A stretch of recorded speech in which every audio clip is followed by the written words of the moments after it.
السلام علیکم ورحمت الله وبرکاتہ. دا نننی ویډیو زمونږه دې باره کې ده که څوک وایي چې ما ته د عزت میلاو شي، زما د یو سړی قدر او احترام دې وکړي، د هغه دپاره اسان وظیفه ده دا چې څوک وکړي انشاءالله ده ته به داسې عزت الله ورکړي چې د ده به په وهم او ګمان کې نه وي، ده ته به په کلي کې خلک حیران وي چې ده له دا دومره عزت الله ولې ورکړو.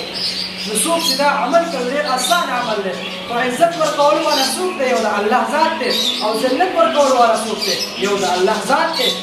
او داسې ځای کې به ولاړې د عزت په ځای کې به ولاړې او الله به دې ذلیل او رسوا کړي، او د په بېعزتۍ په ځای کې به ولاړې خو الله به داسې عزت درکړي چې ته به حیران شې چې دا د کوم شی ده. زه خو د بېعزتۍ په ځای کې ولاړ یم او الله عزت راکړو.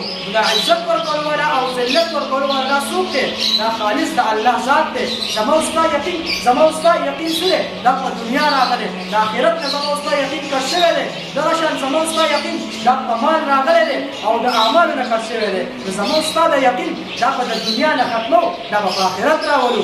دغه شان ما او تا به د دنیا او د پیسو نه چې کوم دی ما او تا به دا یقین ختمو، ما او تا به دا په اعمالو راولو. کله چې زما او ستا اعمال صحیح شو، زما او ستا یقین برابر شو، نو بیا به چېرته به ما او تا الله جل جلاله دا به ما او تا عزت نه کړي. ما او تا له به الله داسې عزت درکړي چې موږ به ټول عمر به خوشحالۍ زندګي تېرو. تاسو وګورئ دې علما کرامو ته 3000 روپۍ تنخواه، 4000 روپۍ تنخواه او ته وګوره د خلکو کروړاو تنخواګانې، فلکاو تنخواګانې، او امام صاحب ته وګورې او د هغه کروړاو والا سړي سره یې ودرې نو د هغه نه یې پاکې کپړې اچولي، د هغه نه یې ښکلې کپړې اچولي او مسکا یې په خوله کې د هغه نه یې ډېره خندا او ضرورتونه هم د هغه ډېر پوره کېږي. او د چا چې ډېره تنخواه هغه خوب هم ټیک نه کوي، هغه خوب له ګولۍ خوري. او دا وګوره عالم چې کوم دی د الله عبادت کوي نو الله یې ښه په سکون خوب ورکوي. دغه شان راپاسي ته مدېله مشکلاتو نه الله ساتي، ما او تا به یقین برابرو.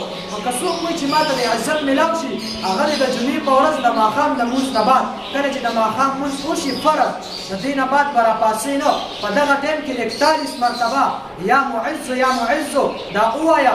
انشاءالله الله به داسې عزت درکړي چې ستا به په وهم او ګمان کې دی. ته به حیران شي چې ما ته الله دا رزق ته کم ما ته الله جل جلاله دا عزت ته کم طرفه راکړو. نو دا عملو کې انشاءالله ډېر بهترین عمل دی. دا ویډیو چې څومره کسان ګوري هغې خدمت کې دا عرض دی چې نورو ملګرو سره هم شریکه کړي چې هغوی